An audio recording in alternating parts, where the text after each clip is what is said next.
प्रकाशिक यंत्र के बारे में जानेंगे कि प्रकाशिक यंत्र क्या होता है। ठीक है, तो प्रकाशिक यंत्र की परिभाषा क्या होती है? जो प्रकाश के नियमों का पालन करे, जो प्रकाश के नियमों पर आधारित होती है, उसे प्रकाशिक यंत्र कहते हैं। ठीक है, साइड में आपको दिख भी रहा है कि प्रकाशिक यंत्र की परिभाषाएं हमने लिखा भी है कि वह यंत्र जो प्रकाश के नियमों का पालन करता है, वह यंत्र जो प्रकाश के नियमों पर आधारित होता है, उसी को हम क्या कहते हैं? प्रकाशिक यंत्र कहते हैं। ठीक है, मैं आपको बता दूं प्रकाशिक यंत्र में हमारा जो नेत्र है बेटा, जो नेत्र है वह ईश्वर द्वारा दिया गया मूल्यवान देन है।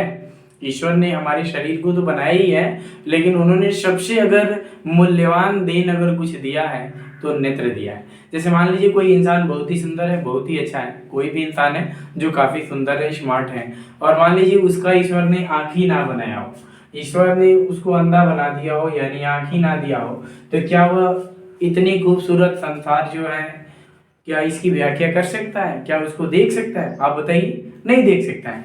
यानी ईश्वर द्वारा दिया गया आंख जो है अत्यंत मूल्यवान देन है।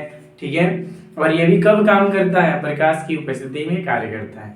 बेटा अगर कहीं मान लीजिए जैसे आपने अपनी आंखों में काजल लगाया, बच्चे लगाते हैं, बच्चियां सब ज्यादा लगाती हैं, आपने अपनी आंखों में काजल लगाया और एकदम अच्छे तरीके से काजल लगा लिया। ठीक है, क्या किया जाए? लाइट को ऑफ करा दिया जाए और कहा जाए कि चलो देखो, तो क्या दिखेगा? काजल लगाने से आपको दिखेगा? नहीं दिखेगा। यानी नेत्र जो है कब कार्य करता है, कब देखता है? प्रकाश की उपस्थिति में यह भी दिखता है। अगर प्रकाश ना हो तो दिखाया है नेत्र द्वारा हम देख नहीं सकते हैं। तो कभी कभार क्या होता है, नेत्रों में कुछ समस्याएं आ जाती है, नेत्र में हमारे कुछ दोष आ जाते हैं, नेत्र में हमारे क्या हो जाते हैं? दोष आ जाते हैं।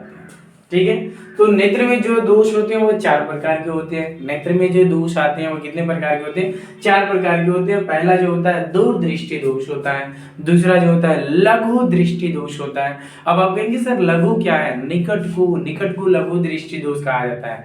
निकट को क्या कहते हैं? लघु दृष्टि दोष कहा जाता है। तीसरा जो होता है जरा दृष्टि दोष होता है, और चौथा जो होता है अबिंदुकता होता है। अबिंदुकता, समझ रहे हैं? तो मैं आपको बता दूं दूरदृष्टि दोष क्या है, इसके बारे में बता दूं। आइए एक उदाहरण के माध्यम से बता दूं। मान लीजिए आप यहाँ पर खड़े हैं, कोई इंसान यहाँ पर खड़ा है, ध्यान दीजिएगा, और यहाँ से एक आपको साढ़ चोटी आ रहा है। चोटी आ रहा है मतलब थोड़ा मैं टॉपिक से हटके आपको बता रहा हूँ। ठीक है, यानी मैंने कहा कि मान लीजिए कोई इंसान यहाँ पर क्या है? खड़ा है। एक भैंसा जो है, भैंस समझ रहे हैं ना? एक सांड ले लीजिए, एक सांड जो है निरंतर आपको क्या कर रहा है? दौड़ा रहा है। ठीक है, यह सांड यहाँ से दौड़ते हुए आया और आपको उठा के पटक दिया। अब आप ऐसे देख रहे हैं, आपको समझ में नहीं आ रहा है कि बकरी के बच्चा आ रहा है कि सांड आ रहा है, यानी आपको क्या हुआ है? दूरदृष्टि दोष है ना, दूरदृष्टि दोष है। यानी मैंने कहा कि कोई इंसान यहाँ पर खड़ा है और एक सांड दौड़ते हुए आया और इसको उठा के क्या कर दिया? पटक दिया। समझ रहे हैं? यानी दूरदृष्टि दोष में क्या होता है? दूर माने दूर मतलब कहने का अर्थ दूर दृष्टि दोष, जिसमें दूर की वस्तु तो स्पष्ट दिखाई देती है लेकिन निकट की वस्तु दिखाई नहीं देती है। कहने का अर्थ सांड एकदम दौड़ाते हुए आया, पास आया तो दिख ही नहीं रहा, हम ऐसे देख रहे हैं, तब तक पता चला हमको उठा के क्या कर दिया? पटक दिया। समझ रहे हैं? यानी बेटा मैंने जो बताया आपको, दूरदृष्टि दोष की परिभाषा होती है कि ऐसा दोष जिसमें दूर की वस्तुएं क्या होती है? दिखाई देती हैं, परंतु पास की वस्तुएं दिखाई नहीं देती है, उसे हम कहते हैं दूरदृष्टि दोष। क्या कहते हैं? दूरदृष्टि दोष। दूसरे नंबर पे आता है निकट दृष्टि दोष। निकट दृष्टि दोष क्या होता है? निकट दृष्टि दोष ऐसा दोष जिसमें निकट की वस्तुएं दिखाई देती हैं, ऐसा दोष जिसमें निकट की वस्तुएं दिखाई देती है परंतु दूर की वस्तुएं दिखाई नहीं देती है, उसे हम निकट दृष्टि दोष कहते हैं, या उसी को लघु दृष्टि दोष भी कहा जाता है। ठीक है, तीसरे नंबर पे आता है, ध्यान दीजिए, जरा दृष्टि दोष। मतलब ऐसा दोष जिसमें ना तो दूर की वस्तु दिखाई देती है ना पास की वस्तु दिखाई देती है, ऐसा दोष जिसमें ना तो दूर की वस्तु दिखाई देती है और ना ही क्या होती है?